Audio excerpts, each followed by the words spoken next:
ubuzima bw'umubyeyi w'umutekinisiye mu rugo.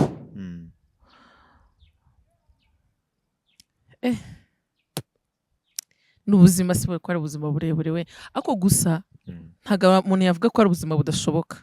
Buravunnye nk'uko n'abandi bakora indi mirimo biba bivunnye, ariko ahere ku cyatanu ngeraho icyatanu ngikuba inshuro zirenze 10 ku munsi. Niho nahere nta handi. Byaturutse mu kwiyemeza ugafata umwanzuro ubundi ukaza ukataka. Hari igihe kigera ukavuga ati Mana yera igakiranuka.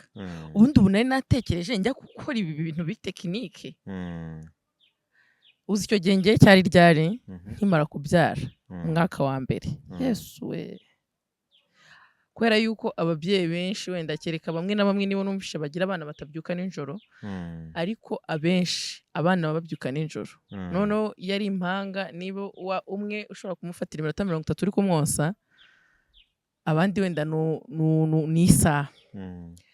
Kandi agasinzira amasaha 2 akatongera akangira akabyuka. My friend, aho uravuga ati uzi ko nageze aho ngore mumbwire ngo nasinziraga amangahe, none ukajya muri site. Ubwo urumva nabyukaga niruka.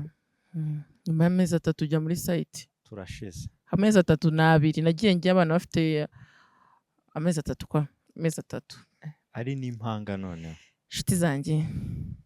Abantu munkurikiye baba mama muze muri comment muze kuza kumbwira ngo mwe byari bimeze bite. None nageze nananirwa kugeza ubwo uvuga ati ndananiwe.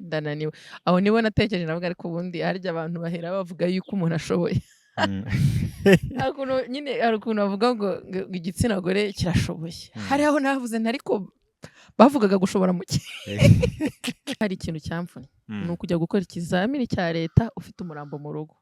Biranagoye pe. Ibaze nyine nawe umubyeyi umwe wari usigaranye.